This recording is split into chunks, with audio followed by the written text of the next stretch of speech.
Hey guys, my name is Angela, and today we are going to be talking about my most disappointing book of 2019, which is Wilder Girls by Rory Power. She's beautiful, but she really let me down. So please note, before getting into it, that this is not the worst book that I've read in 2019. I did give this book 3 stars. There were parts to it that I did enjoy. But then there's a lot of stuff I have to talk about that really sort of brought the book down for me and definitely made me really disappointed. So this video is kind of like when you were a kid and you did something wrong and your parents would say, "Oh no, I'm not mad at you, I'm just disappointed in you." And then you were like, "Can you just be mad at me because somehow being disappointed in me is worse?" It's sort of like that. I'm not mad at it, but I'm really disappointed, and I think that's kind of worse. So, Wilder Girls by Rory Power.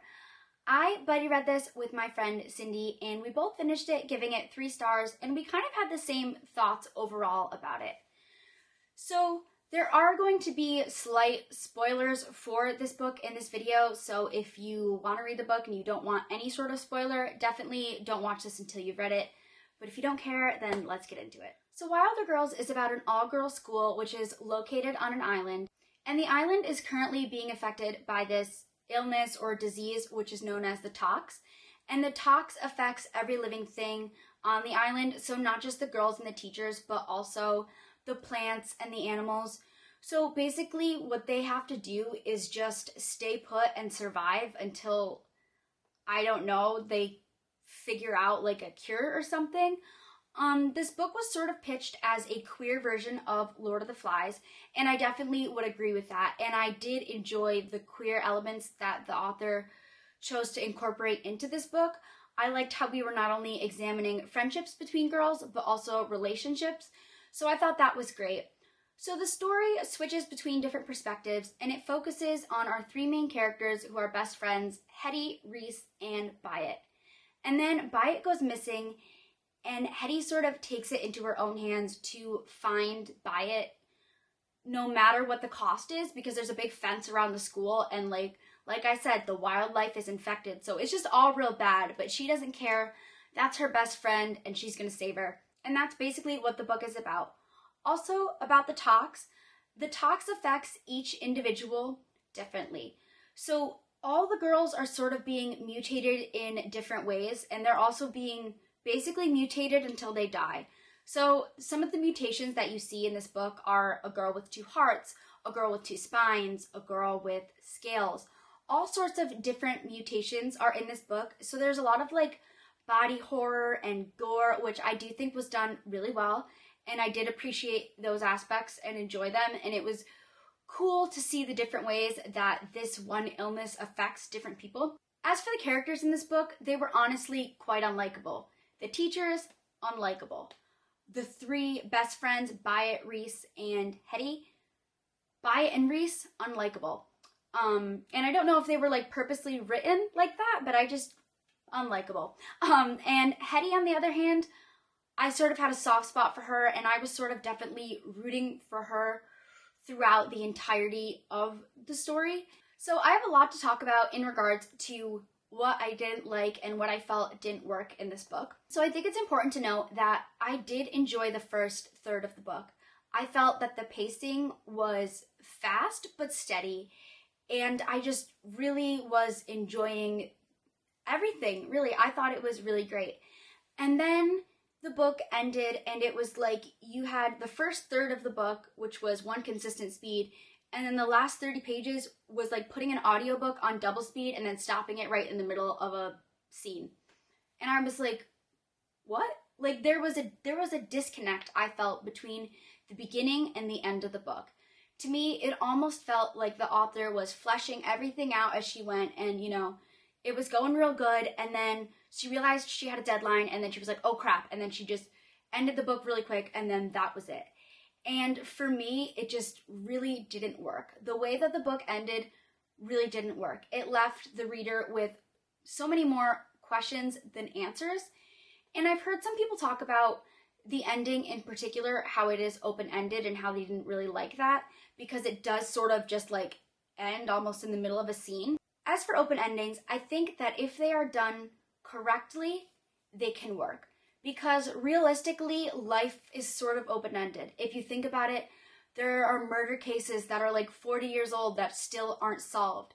There are missing people who've gone missing like 20 years ago and the case still isn't solved. They still haven't found them or a body, and those people are sort of left with the uncertainty that will sort of be with them forever. And I think that that's realistic because life is open-ended and you don't really know, how things are going to pan out.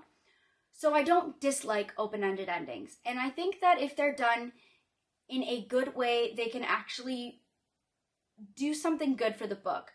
For example, Sadie by Courtney Summers. This isn't really a spoiler, but the ending sort of, I don't know if this is a spoiler. I don't know. If it's a spoiler, just like mute it until the picture goes down. But the ending of Sadie is open-ended, and I felt that that was done in a really good way, as opposed to the open ending in this book, which I felt didn't work. I felt it was too abrupt and quite unsatisfying, and it just didn't really work for me. So that's definitely one of my biggest gripes, and I think other people who've read the book and had mixed feelings, I think that's their sort of biggest problem too. Other than the ending, there were also several other things that just really frustrated me as a reader and just left me with more questions than answers.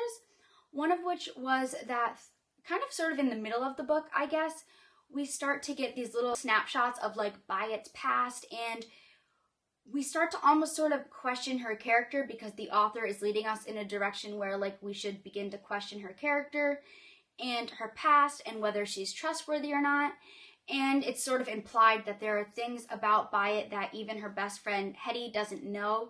And so it's sort of like, it sort of intrigues the reader, and then that goes nowhere.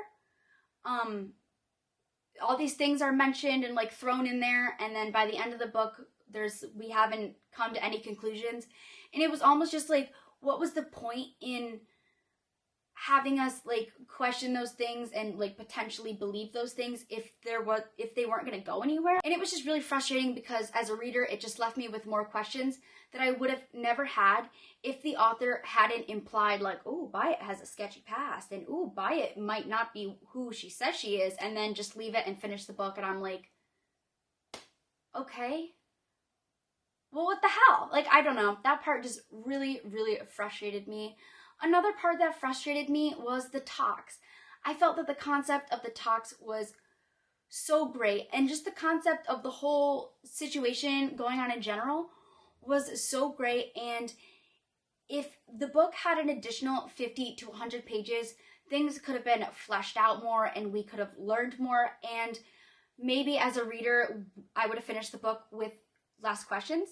Yes, we do find out some things about the talks, but we only find out what Hetty finds out, which is like a little bit, but like not that much. So that was kind of frustrating considering that the talks is a huge portion of the story. If this book had been the first in like a duology or a trilogy or something, I feel like my thoughts would be a little bit different, because these questions that I have would have the potential to be answered and things would be able to be further fleshed out and the story further developed.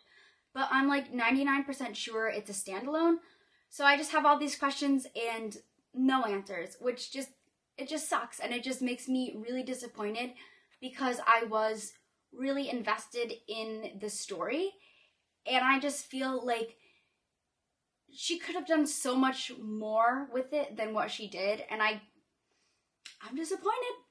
What can I say? I'm disappointed. I also did notice like one little like contradiction within the book that I'm not sure if anyone else picked up on, but I'm pretty sure it's the Navy who's delivering food and clothes and blankets and jackets to the girls on the island.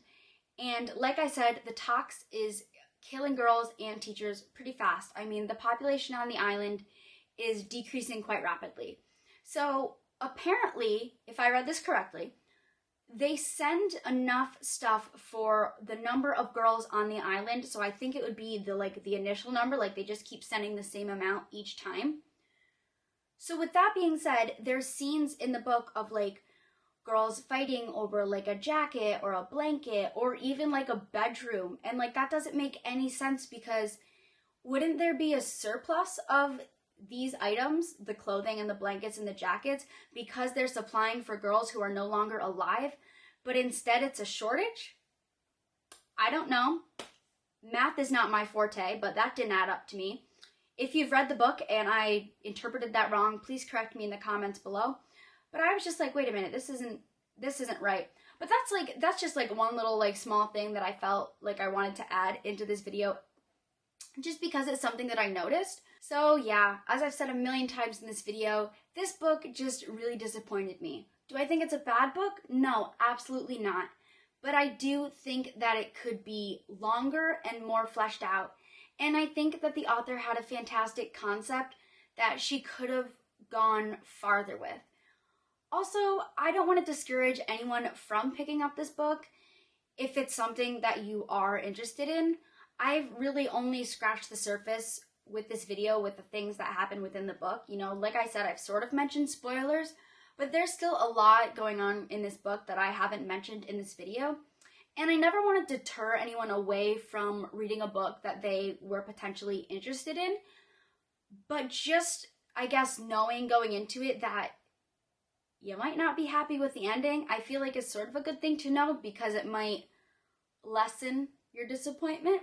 So, like I said, this book was a 3-star book for me. It is not the worst book that I have ever read, not in a long shot, but it is the most disappointing book for 2019, and probably one of the most disappointing books in general, because stories like this are stories that I'm really sort of like interested in. And I didn't love Lord of the Flies in high school, although it's been a hot minute since I've read it. So maybe if I reread it now, I'd like it. But I didn't love it then, but I liked the concept. And so this was sort of like a second chance queer Lord of the Flies with a gorgeous cover, and it just fell flat for me. So yeah, that's really it. I hope that you guys have enjoyed this video. I've never really done a sort of ranty review video like this, so I hope that you guys have enjoyed it. Please feel free to let me know your thoughts on Wilder Girls if you have read it down in the comments below, because like I said, I have seen a lot of differing opinions and I'd love to know where you guys stand. Also, feel free to let me know your most disappointing book of 2019, or just a book that just really disappointed you in general, because I'd love to know. And as always, thank you guys so much for watching and have a good one.